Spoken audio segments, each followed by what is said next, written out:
keenya karaa waaqayyo isiniif haa baay'atu bakka isin jirtanitti hordoftoota YouTube channel kiyya akkasuma immoo warroonni subscribe gochuudhaan akka maatii kiyya taatan kabajaan isin gaafadha jechuudha.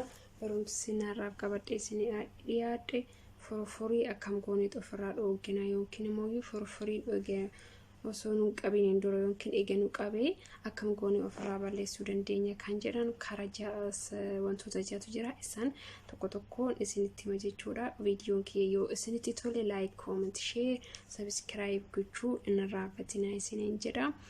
Barumsa duraan irratti illee ta'e barumsa har'a kana irratti illee ta'e wanta isiniif hin galiin wanta hagamma isin barsiisee isinitti hime waan hin beekurraa isinitti hime wanta isin hin galleef jechuudha. Commentii jalatti naaf barreessuu inni dandeessu kan biraatillee wanna barbaadan na gaafachuu ni dandeessu wanna beekurraa isinitti himaa jechuudha. Wantoonni foroforii nurraaf dhooguu jaha jechuudha. Isaanis tokko tokkoon akkaataa itti fayyadama isaanii tokko tokkoon isiniif ibsa jechuudha. Haga dhumaatitti obsaan na wajjin ta'a jechuudha. Tokkoffaa irratti wantoonni foroforii nurraa dhoogu maalidha? Qulqullina rifeensa eeguudha jechuudha. Tokkoffaa irratti qulqullina rifeensa keenya eeguu. Qulqullina rifeensa keenya eeguu yoo jennu osoo rifeensi keenya hin xuraahin ofii keenya beekne yeroo kam dhiqachuun qaba jettanii karooratti baastanii rifeensa keessan yeroodhaan osoo isin hoksisin dhiqachuu qabdu jechuudha. Shaampoo isinitti toleen duraan dursanii dibata dibachuu qabdan dibattanii eegasanii shaampoo isinitti tolee yeroo dhiqxaan rifeensa keessan haaluma salphaatti foroforiirraa of ittisuu ni dandeessu jechuudha. Lammaffaa irratti immoo kan foroforii nurraa dhooguuf fayyadu maalidha? Zayitii zayituunaa jechuudha. Zayitii zayituunaa yookiin olive oil isallee jechuudha. Ho'istanii xiqqishu malas yookiin aduu mukee fi dhiisa keessa godhatanii sinis gara jettanii yaada daqiiqa sekondii shan akka ho'istanii hojjetan baay'ee tokko ho'istanii mooyuu akka wanta biraa keessa seenne laaluu qabdu xiqqishu malas gootu jechuudha. Isaas jechuudha rifeensa keessan yeroo akkuma ho'asaniin rifeensa keessa filattanii keessa dibattu jechuudha. Wanti ittiin dibattan qubaanis ta'uu danda'a yookiin ispoonjiidhaan keessa akka rifeensa keessan keessa seenu masaaj gootu jechuudha. Inni sukkuumta rifeensa keessan haga daqiiqaa 5 biyyaansa haga daqiiqaa 5 inni sukkuumta jechuudha. Maaliidhaaf akka rifeensi keessan ho'u godha.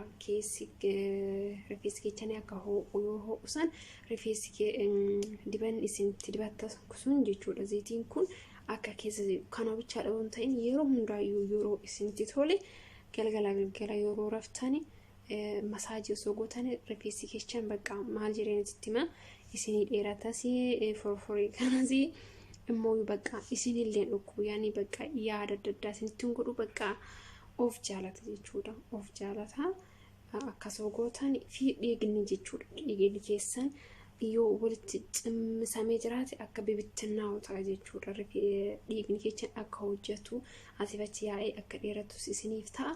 Rifeensa keessan yeroo is dibattan ta'ee yookaan immoo akkanumattuu riguu hin yaafatina isiniin jedhe yoo isinitti tole riguun irraafatina yeroo walitti hidhattan keessa sukkuma ta'u raafaa jechuudha. I think oduu akkanatti yeroo ji'a 3 fayyadamtanii bakka rifeensa haarawati isinii biqila jechuudha. Rifeensa haarawa bakka jalaa olitti marga jechuudha. Hin baay'atalleedha jechuudha. Hin margalleedha walitti isin qabu jechuudha.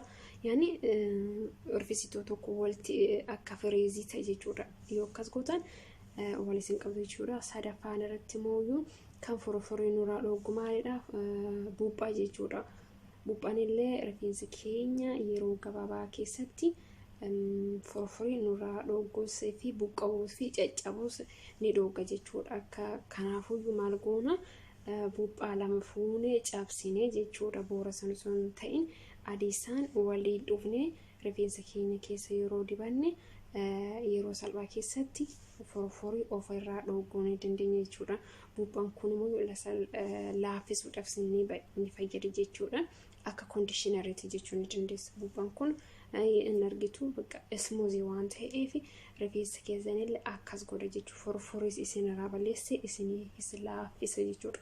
Kanaafiruu eega akkas gootanii kaatanii eega ofitti dibdanii kaatanii killee kana sa'aatii tokko ofirra tursiistanii booda mooyyuu shaampoo jechuudha. Shaampoodhaan ofirraa maaragaan dhiqxu jechuudha. Maalidhaaf fooliin isaa baay'ee tokko namatti hin tolu waan ta'e ofirraa dhiqxu jechuudha shaampoodhaani. Arfafaa irratti mooyyuu kan foroforiin irraa dhooguudhaaf fayyadu loomidha jechuudha. Loomin illee baay'ee tokko foroforiin irraa dhooga jechuudha. Maankaa tokko jechuudha. Maankaa tokko cuuffitanii loomii fi maankaa 5 coconut zayitii oilii maankaa 5 kana lamaan walitti maktanii duraan dursanii kana lamaan walitti maktanii rifeensa keessan keessa dibattu jechuudha. Rifeensa keessan keessa eega dibattanii kaatanii ammas ni reeddu akka wal keessa dhufuuf jechuudha fi keessa akka seenuuf akka foroforiin beektu ture akka daakuu naannoo garuu waaqayyoo galannaa gahu foroforiin qaba gamay nan arga garuu bakka guggugaa sun akka jiidhee irraa ol ka'uuf fayyada jechuudha. Kanaafiyyuu kana keessa seesisu jechuudha. Daqiiqaa 20 hanga daqiiqaa 30 ofirra tursiistanii shaampoodhaan dhiqattu jechuudha. Eegisanii bakka akka gootan isinitti fayyadu jira. Tanaan dura kan biraa mooyyuu kan foroforiin irraa dhoogu maalidha? Shunkurtii jechuudha. Shunkurtii diimaa haala lamaan itti fayyadamtu isiniin jedheen jira. Yookaan affeeltanii eega affeeltanii kaastanii eega xiqqoo qorree dibachuun ibidanii bishaan isaa san dibachuun dandeessu yookaan immoo shunkurtii san maashinii dandaaktanii bishaan isaa san dibachuun dandeessu jechuudha. Innillee rifeensa keenya akka nurraa ciccinne akka nurraa bubuqqaanii fi foroforiis nurraa nuugaa fi akka nuufis guddatu inni taasisa jechuudha. Shunkurtiin diimanii kana mooyyuu sa'aatii meeqa ofirra tursiistu? Sa'aatii tokko jechuudha. Sa'aatii tokko ofirra tursiistanii egaa ofirra tursiistanii kaatanii booda shaampoodhaan dhiqattu kanas jechuudha. Kan biraa mooyyuu kan foroforiin irraa dhoogu kan inni shunkurtii adiidha jechuudha. Shunkurtii adiin illee baay'ee tokko nuufis nu dheeressaa foroforiis nurraa dhoogu ni fayyada jechuudha. Akkamitti itti fayyadamtu jettanii shunkurtii fuutanii qoncistanii kaatanii ni rigdu jechuudha. Rigdanii bishaan isaa san jechuudha. Maankaa lama shunkurtii adii fi maankaa tokko loomii wajjin walitti maktu. Kanammoo maankaa tokko loomii cuunfaa loomii fi maankaa lama shunkurtii adii kana lamaan walitti cuuffitu jechuudha. Cuuffitanii kaatanii waliin maktanii rifeensa keessa ni dibattu dibattanii kaatanii ammas ni susuqumtu jechuudha. Wal keessa akka dhufuuf rifeensa keessa akka seenuufii fi foroforiin goggogaa sun akka jiidhee yeroo dhiqxassan wajjin bahuuf ni rigdu jechuudha.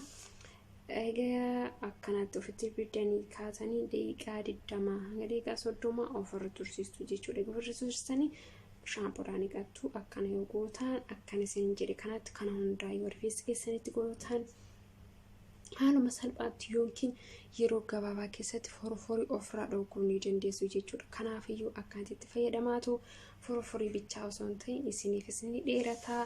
Akka isinirraan ciccinne ni goosisamaa. Akka isinirraan bubuqqaanis ni taasisa jechuudha. Kanaafiyyuu akkanatti itti fayyadamaa isiniin jedha. Kana hundaa yoo gootan immoo kanaan dura isinitti hin jira. Okay. Barumsi har'aa qabadhee isiniif dhiyaate kana fakkaata. Yoo isinitti tole like, comment, share gochuu irrafatina isiniin jedha.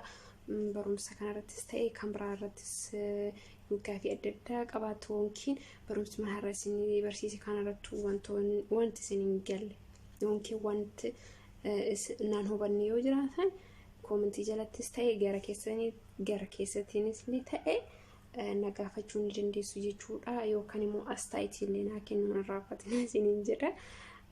Wantan sirreessuu qabu irratti wanti ani balleesse ni jira jedhee na yaada.